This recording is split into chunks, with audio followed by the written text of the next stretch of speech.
Baada ya video ya Captain Tesha kusambaa kwa kasi mitandaoni na kuchochea mjadala mkubwa nchini, Askofu Emmaus Bandekile Mwamakula ameibuka na tamko zito linalochambua kwa kina majibu ya Jeshi la Ulinzi la Wananchi wa Tanzania, JWTZ. Kupitia waraka wake rasmi uliotolewa usiku wa tarehe 4 Oktoba 2025, Askofu Mwamakula amesema wazi kwamba JWTZ halijajibu hoja za Captain Tesha bali limejitetea kisiasa. Askofu Mwamakula: jeshi limetoa waraka wa kujihami, sio kujibu. Kwa mujibu wa Askofu Mwamakula, waraka wa JWTZ uliotolewa baada ya video ya Captain Tesha umeeleza kuwa hoja kama hizo hutolewa na: 1. Watu walioko katika mazingira ya kijeshi; 2. Watu wanaojinasibisha na jeshi; 3. Waliowahi kuachishwa kazi kwa tabia mbaya; au 4. Waliotimuliwa kwa kujihusisha na siasa. Hata hivyo, anasema, jeshi halikumtaja Captain Tesha moja kwa moja wala kueleza kama ni miongoni mwa makundi hayo manne. Kwa tafsiri ya kisiasa, hii ni dalili kwamba JWTZ limeamua kukwepa kujibu hoja kwa kuhamisha mjadala kutoka kwenye maudhui kwenda kwenye utambulisho wa mtoa hoja. Jeshi halikujibu hoja, halikuthibitisha wala kukanusha ukweli wa maelezo yaliyotolewa. Limekwepa kiini cha hoja na kugeuza mjadala kuwa nani kasema badala ya nini kimesemwa.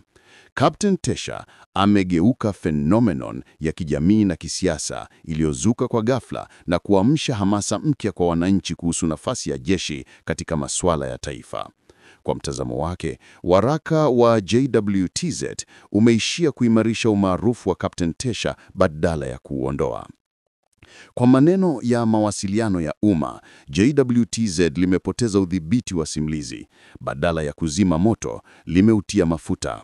Anasisitiza kuwa katika zama za habari za kidigitali, taasisi kubwa haziwezi tena kujificha nyuma ya ukimya. Kila hoja isiyojibiwa kwa ukweli hubadilika kuwa silaha ya kisiasa, amesisitiza askofu huyo. Uchambuzi wa kisiasa na kiinstitutional. Kitaaluma, Askofu Mwamakula anaziona majibu ya JWTZ kama dalili ya crisis communication failure, kushindwa kutoa majibu ya msingi katika wakati mwafaka. Amesema hatua ya jeshi kutoa tamko la jumla badala ya kujibu hoja mahasusi za Captain Tesha imeonyesha hali ya wasiwasi na tahadhari pita kiasi, jambo linaloweza kufasiriwa kama hofu ya kisiasa. Taasisi za dola zinapokwepa mjadala wa hoja, zinajikuta zinajenga taswira ya woga na udhaifu wa ndani. Kwa mujibu wake, badala ya kuhoji uhalali wa Captain Tesha kama mtu, taifa linapaswa kuangalia ukweli au uongo wa maudhui ya hotuba yake.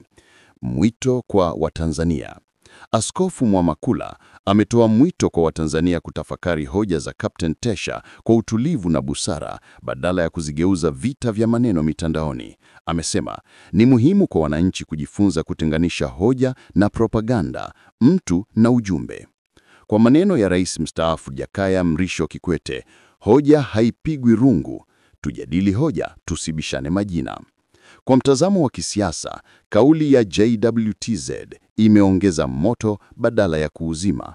Kwa maneno ya Askofu Mwamakula, kuna ukimya unasema zaidi ya maneno. Watanzania wanahitaji majibu yenye hoja, si majibu yenye hofu.